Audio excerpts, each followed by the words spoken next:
5:30 மணி ஆகுது காலைல. ஸோ இன்றைக்கி பார்க்குற கடைசி வியூ இது தான்.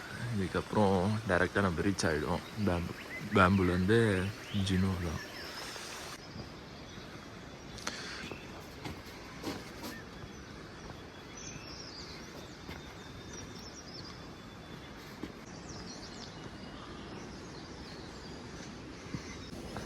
இன்றைக்கி லாஸ்ட் டே வந்து காலைல 6 மணிக்கே ஸ்டார்ட் பண்ணியாச்சு இப்போது. ஸோ இங்கேருந்து ஃபஸ்ட்டு சின்வா போயிட்டு அங்கே பிரேக்ஃபாஸ்ட் பண்ணலான்ட்டு. நான் இங்கே பிரேக்ஃபாஸ்ட் வந்து 6:30. ஸோ இங்கேருந்து பிரேக்ஃபாஸ்ட் சாப்பிட்டு ஃப்ரெஷ் ஆகிட்டு ரெடி ஆகிட்டு பேக் பண்ணிட்டு கிளம்புறதுக்கு கண்டிப்பாக வந்து ஒரு 7:30 ஆகிடும். ஸோ அதுக்குள்ளே நம்ம போகிற வழியில் சாப்பிட்டோன்னா சரி டைம் சேவ் பண்ணிடலான்னு சொல்லிட்டு பண்ணுறேன். ஆனால் டேரெக்டாக இன்றைக்கி போக்குறா போகலான்னு பிளான் பண்ணியிருக்கேன். அதனால தான் இந்த ஒரு ஐடியா, பார்ப்போம் எப்படி ஒர்க் பண்ணுறதுன்ட்டு. இப்போ சின்வா பார்த்தா நம்மளுக்கு அரௌண்ட் ஒரு 3 கிலோமீட்டர்ஸ் தான் வருது. மேப் வந்து ஒரு 2.2 hours காட்டுது. ஏன்னா ஒரு ஸ்ட்ரீப் பயங்கரமான ஸ்ட்ரீப், எலிவேஷன் ஏறணும். ஒரு பயங்கரமான எலிவேஷன் அது. அந்த எலிவேஷன் இப்போது ஏறணும். வரப்போ அது ரொம்ப ஈஸியாக வந்தது, போகிறப்ப அது இப்போ ரொம்ப டஃப்பாக இருக்கும். அது மட்டும்தான். மற்றபடி எல்லாமே டிசெண்டிங் தான் இந்த இன்னைக்கு. டிசெண்டிங் சொல்லி முடிக்கவும் ஸ்டார்ட் ஆகுது. 1/2 hour ஏறிக்கிட்டே இருக்கேன் இந்த ரூட்டில்.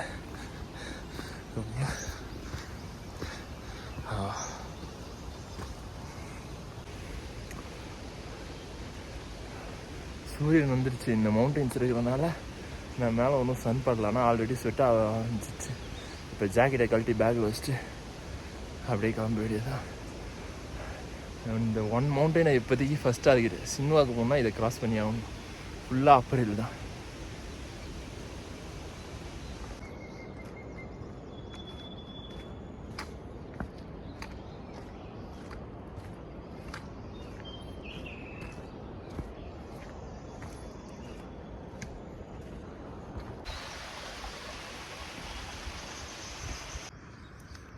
இதெல்லாம் தான் இங்கே நம்மளுக்கு எனர்ஜி கொடுக்குற மேட்ரு.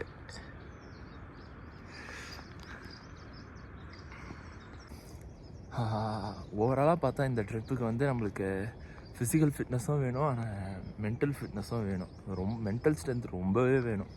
ஏன்னா ஒவ்வொரு டைமும் நம்ம ஸ்டீப்பு, அதுக்கப்புறம் இந்த ரூட்டெல்லாம் பார்த்தோன்னா பயந்துடவே கூடாது. நம்மளால் முடியும்னு நினச்சி அடிக்கணும், அப்போ தான் முடியுமே. ஸோ இந்த மாதிரி நம்ம தனியாக வந்தால் தான் நம்மளுக்கு அதிக ஸ்டோரி சொல்கிறதுக்கு இருக்கும். ஸோ டிஃப்ரெண்ட்டாக இந்த மாதிரி பிளேஸுக்கு போனால் என்னெல்லாம் பண்ணேன், இப்போல்லாம் நடந்துச்சு, ஐயோ ஜஸ்ட்டு மிஸ்ஸில் எஸ்கேப் ஆனேன், இவ்வளோ கஷ்டப்பட்டேன், ஒன்றுமே இல்லாமல் சப்பையாக டூர் பேக்கேஜில் போயிட்டு அப்படியே அவங்க பின்னாடியே போனேன். அவங்க சொன்ன இடத்துல படுத்தேன், அவங்க சொன்ன இடத்துல சாப்பிட்டேன். அப்போது நம்மளுக்கான ஃப்ரீடமே இருக்காது இந்த ட்ரிப்பில். எல்லாம் அவங்கள ஃபாலோ பண்ணிட்டு போகிற மாதிரியே இருக்கும். அதை பின்னாடி தெரியுது, அதான் அப்பர் சின்வா. ஆல்மோஸ்ட் ரீச் ஆகிட்டோம். அப்பா கொஞ்சம் நாக்கு தள்ளி தான் ரீச் ஆகிருக்கு. ஸோ இதோட இந்த வியூ எல்லாமே போயிடும். இதுக்கடுத்து வர்றது எல்லாமே வந்து அந்த சாம்ராங்க நோக்கின வியூ தான் இருக்கும். ஸோ ஏன்னா இது வரைக்கும் ஒரு 2 மவுண்டெயின்ஸ் ஏறி இறங்கியாச்சு. இது லாஸ்ட் மவுண்டெயின். இதுக்கப்புறம் வர மவுண்டெயின்ஸ் எல்லாமே இந்த டைரெக்ஷனில் எதுவுமே கிடையாது, எல்லாமே ஆப்போசிட் டைரெக்ஷன் தான். ஸோ இந்த வியூ இருக்காது, அப்படியே டோட்டலாக சேஞ்ச் ஆகிடும். தனியாக இவ்வளோ தூரம் வந்துட்டேன். வெதர் வேறு இந்த பொண்ணுங்க மூட் சேஞ்ச் ஆகிற மாதிரி அடிக்கடி சேஞ்ச் ஆகிட்டே இருக்குது. இது மட்டும்தான் இங்கே ப்ராப்ளம். இதுக்கேற்ற மாதிரி தான் நம்ம ப்ரிப்பேர் பண்ணிட்டு வரணும், இல்லைனா ரொம்ப தான் கஷ்டப்படணும். சிம்மில் இப்போது நம்ம சாப்பிட்டு முடிச்சுட்டு அப்படியே டீ குடிச்சிட்டு கிளம்பியாச்சு.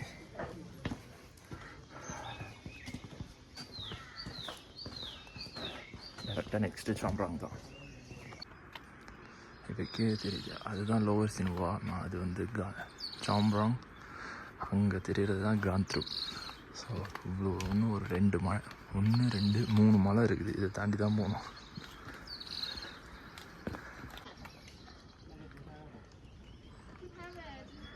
வியூ பயங்கரமாக இருக்கே.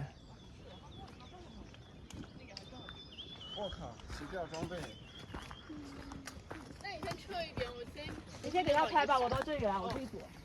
எல்லாருமே சொருகி போய் நடந்துட்டு இருக்காங்க. கால் எல்லாருக்கும் செத்து போயிடுச்சு போல. பரவாயில்ல, நம்ம பாடி ஓரளவு ஸ்ட்ராங்காக தான் இருக்குது. நம்ம அப்படியே பொறுமையாக என்ஜாய் பண்ணிக்கிட்டே நடக்க வேண்டியதுதான். மோஸ்ட்டாக இது வந்து கேரளா பார்ட் 2 தான். இங்கே நான் பார்த்த அளவு ஒரு 30% ஃபாரினர்ஸ், 70% மல்லூஸ் தான். எங்கேருந்து தான் வரானுங்கன்னு தெரில, எல்லாம் இங்கே ஒரே பாயிண்ட்டுக்கே வரானுங்க. இப்போ நம்மளோட ரூட் வந்து பார்த்திங்கன்னா, ஃபஸ்ட்டு அந்த டெஸ்டினேஷன் ரீச் ஆகணும். ஃபஸ்ட்டு இது லோவர் சின்வா, இது ரீச் ஆகிட்டு இந்த மலையை க்ராஸ் பண்ணி அது சாம்ராங் வந்து இப்படி இந்த மலை இது வழியாக போனால் ஜீனோ வரும். ஸோ அந்த மலைக்கு அங்கே போனால் அது வந்து காந்த்ரு. ஃபஸ்ட்டு வரப்போ நம்ம அப்படி தான் வந்தோம். ஸோ இந்த வாட்டி ஜீனோ ரூட், 2 ரூட்டையும் நம்ம கவர் பண்ணிடுறோம். அச்சு, எவன் வரக்கூடாதுன்னு நினச்சினோ அவன் கரெக்டாக மூஞ்சில் பளிச்சுன்னு அடிக்கிறான். 8 மணிக்கு வெயில் ஸ்டார்ட் ஆயிடுச்சு. இனிமேட்டு செம்ம ஃபாஸ்ட்டாக டீஹைட்ரேட் ஆகும் பாடி. இனிமேட்டு தான் கொஞ்சம் டஃப்பாக இருக்கும். இதுக்காக தான் நான் கொஞ்சம் 6 மணிக்கே கிளம்புனேன். ஸோ இந்த ஸ்டாப்லேயே நீங்கள் எதுவும் என்ன வாங்கிக்கலாம். வாங்கிட்டு ஸ்டோர் பண்ணிட்டு கிளம்ப வேண்டியதுதான். முடிஞ்சளவு எது எனர்ஜி பாஸ் எல்லாமே இங்கேயே நீங்கள் வாங்கிக்கலாம். இதை மிஸ் பண்ணால் ரொம்ப கஷ்டம். இங்கே கொஞ்சம் ப்ரைஸ் ஹையாக இருக்கும். மேலே போக போக அப்படியே டபுள் ட்ரிபிள்னு ஏறிக்கிட்டே போகும்.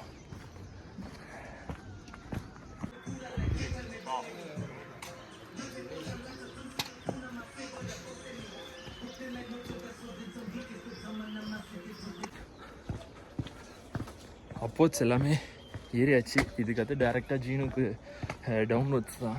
ஸோ ஸ்பீடாக போயிடலான்னு நினைக்கிறேன். இன்னொரு 4 மணி நேரத்தில் ரீச் ஆகிடலாம்.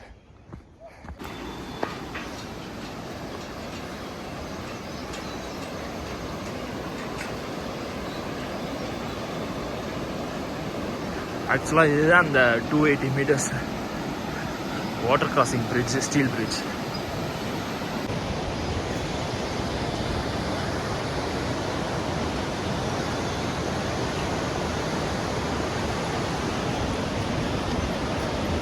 ஸோ ஸ்டீல் பிரிட்ஜை இப்போ க்ராஸ் பண்ணிட்டு இருக்கிறோம். இப்போ நீங்கள் பார்த்தீங்கன்னா முக்கால்வாசி எல்லாமே வெளிநாட்டுக்காரங்க தான் இன்றைக்கி வராங்க. ஸோ வீக்கெண்ட் ஃபுல்லாகவே கேரளாக்காரங்க தான். ஆனால் வீக் டேஸில் ஃபுல்லாக ஃபாரினர்ஸ் தான்.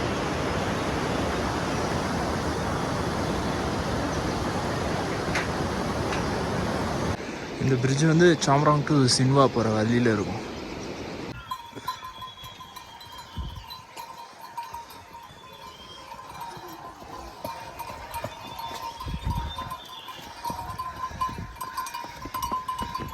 இப்போ ஆல்மோஸ்ட் சாம்ராங் ரீச் ஆக போகிறேன்.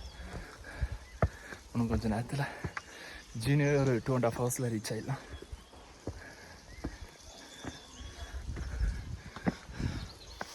பெருசாக அவ்வளோ கஷ்டமாக எதுவும் தெரியல எனக்கு. பர்சனலாக என்ஜாய் பண்ணிட்டு தான் வரேன். இத்தனைக்கும் வியூ பாயிண்ட்லாம் நல்லா ரெஸ்ட் எடுத்து தான் வரேன். ஸோ ஃபைனலாக சாம்ராங்கை கம்ப்ளீட் பண்ணியாச்சு. நெக்ஸ்ட்டு டேரெக்டாக ஜீனு தான். இங்கேருந்து ஒரு 2 ஹவர்ஸ் காட்டுது. சாம்ராங்கை கம்ப்ளீட் பண்ணியாச்சு. இப்போ நெக்ஸ்ட்டு டேரெக்டாக ஜீனு தான்.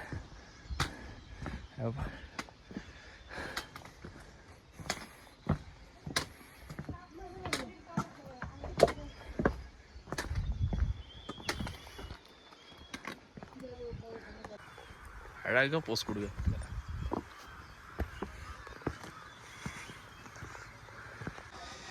எவன்டா இந்த மாதிரி எலிவேஷன்லாம் வைக்கிறேன். ஒரு 20 மீட்டர் தான் இருக்கும். அதுக்கு இவ்வளோ ஹைட் ஏற வேண்டியது ரொம்ப கஷ்டமாக இருக்குது.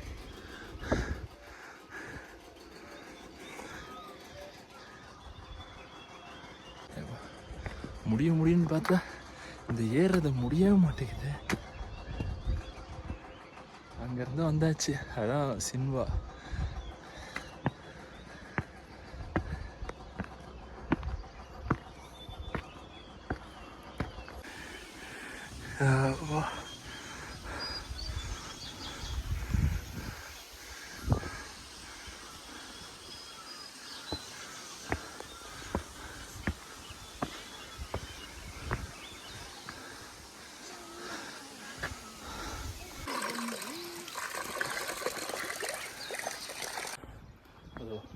செக் போஸ்ட் ஆல்மோஸ்ட் ரீச் ஆயாச்சு. இதுதான் சொம்ராங்கோட செக் போஸ்ட்டு. இங்கே நம்மளுக்கு கொடுக்குற பெர்மிட்டை வந்து ஒரு ஸ்டாம்ப் அடிச்சுட்டு நெக்ஸ்ட்டு அப்படியே முக்கியம் மட்டும் இல்லை செக் அவுட்டும் பண்ணணுமா. இப்போது நம்ம பெர்மிட்டை வந்து காட்டிட்டு அப்படியே செக் அவுட் பண்ணிவிட்டு கிளம்ப வேண்டியது.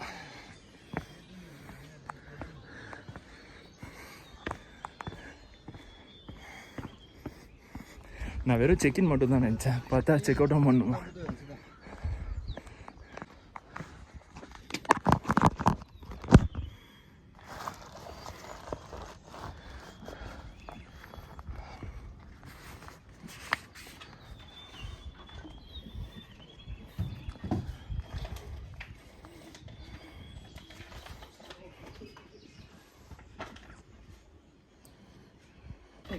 தேங்க்யூ. ஸோ செக் பாயிண்ட் வந்து சொம்ராங்ல மட்டும்தான் இருக்குது. ஸோ ஒன்ஸ் உள்ளே போகிறப்பையும் அண்ட் ரிட்டன் வெளில போகிறப்பையும் அதிலே டிஜி ஸ்கேனர் இருக்குது, ஸ்கேன் பண்ணிடுறாங்க அவங்க. ஸோ செக் அவுட் டேட்டே மென்ஷன் பண்ணிடுறாங்க, அவ்வளோதான். இந்த பிளேஸில் ஃப்ரிட்ஜ் மேக்னெட் வாங்கலான்னு பார்த்தா அநியாய காசாக சொல்கிறாங்க. நம்ம கீழே போனோம்னா 100 ரூபாய்க்கே கிடைக்கும், இங்கே 500 ரூபா சொல்கிறாங்க. கீழே போய் வாங்கிப்போம். சாம்ராங்களா நான் இருந்த ரூம்க்கே இப்போ வந்துட்டேன். டைம் ஆல்மோஸ்ட் ஒரு 10-10:15 இருக்கும். இன்னும் ஒரு 1.5 ஹவரில் ஜீனு போய் அப்படியே தண்ணி குடிச்சிட்டு ஒரு 10 நிமிஷம் இங்கே ரெஸ்ட் எடுத்துகிட்டு அப்படியே கிளம்ப வேண்டியதுதான். சாம்ராங்களா தான் ரூம் நல்லா இருந்துச்சு, சாப்பாடும் நல்லா இருந்துச்சு. அதுக்கடுத்து போக போக அப்படியே கம்மியாகிட்டே போயிடுச்சு. எல்லாம் எக்ஸ்பெக்டேஷனே கிடையாது நம்மளுக்கு தான். ஆனால்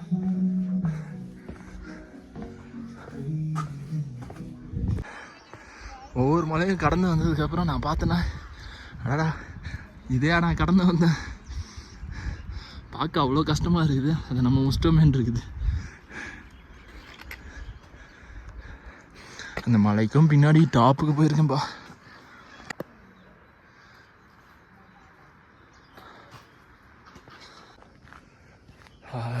ஜீனுக்கு போகிற வழி இது. திடீர்னு பார்த்தா மழை வர மாதிரி ஆயிடுச்சு. மழை வந்துச்சுன்னா அதுக்கப்புறம் ஒன்றும் டஃப் ஆகிடும். 10:30 மணி தான் ஆகுது, இப்போயே மழை வருது. ஆக்சுவலாக 12-12:30 மேலே தான் ஸ்டார்ட் ஆகும். சூரியன் இருக்குது, பார்ப்போம். இப்படி 2 ரூட் இருந்தால் எந்த ரூட்டில் நான் போவேன்? ஏதாச்சும் ஒன்றுத்தில் போக வேண்டியதான். ஆல்மோஸ்ட் 6க்கு பேம்பிள் வந்து கிளம்புனேன். ஒரு 10:30க்கெலாம் சொல்கிறாங்க முடிச்சுட்டு ஜீனுக்குள்ளேயே ரீச் ஆகிட்டேன். ஸோ இதுதான் வந்து ரியல் டைமிங்கு. ஸோ ரெஸ்ட் எடுத்து வந்தாலும் இதுதான் ரியல் டைமிங் ரிட்டன் போகிறப்ப.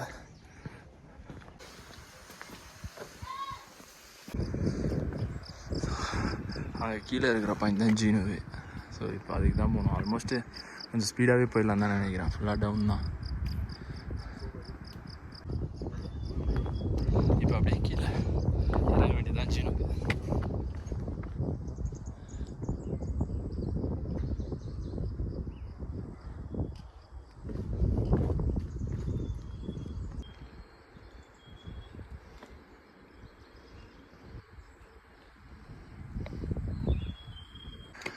வரப்போ காந்த்ருக்கு வழியாக வந்தனால இந்த ஜீனு ரூட்டை எக்ஸ்பீரியன்ஸ் பண்ண முடியல. ஸோ போகிறப்ப பொறுமையாக அப்படியே என்ஜாய் பண்ணிட்டே போக வேண்டியதுதான். காந்த்ருக்கு அது வரலாம். ஸோ அது வழியாக இப்படியே வந்து ஜீனு வந்திருக்கான். இது ஷார்ட்கட்டு.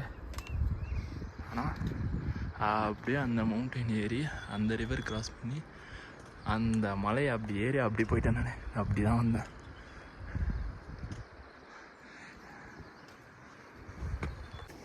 ஜீனு ரூட்டு இறங்குறது தானே ஈஸியாக இருந்துடும்னு பார்த்தா திருப்பி பாறையை தூக்கிட்டு வந்து போட்டு வச்சுருக்கானுங்க பண்ணாட பசங்க. இடுப்பு சக்கிரா ஹிப் டான்ஸ் பண்ணுற மாதிரி என் முட்டிலாம் நடுங்குது. ஜீனு வழி ஈஸின்னுவாங்க, இறங்குறப்ப பரவாயில்ல, ஏறுறப்ப ஃபுல்லாகவே ஸ்டெப்ஸு தான். ஸோ ஆப்ஷனே கிடையாது, எல்லாமே டஃப்பு தான். இங்கே குதிரையில் போனால் இந்த மாதிரி ஷார்ட்கட்டில் கூட்டு போயிடுவானுங்க போல.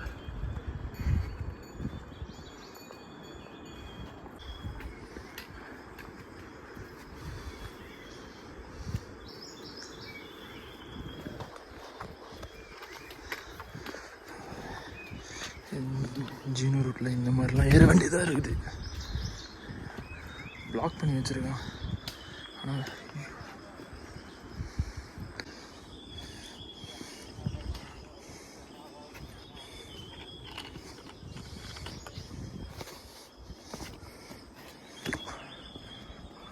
ஸோ காலைல வந்து காட்டன் டிஷர்ட் போட்டிருந்தேன். அதை சரி கழட்டிட்டு இந்த டிஷர்ட் மாற்றினேன்.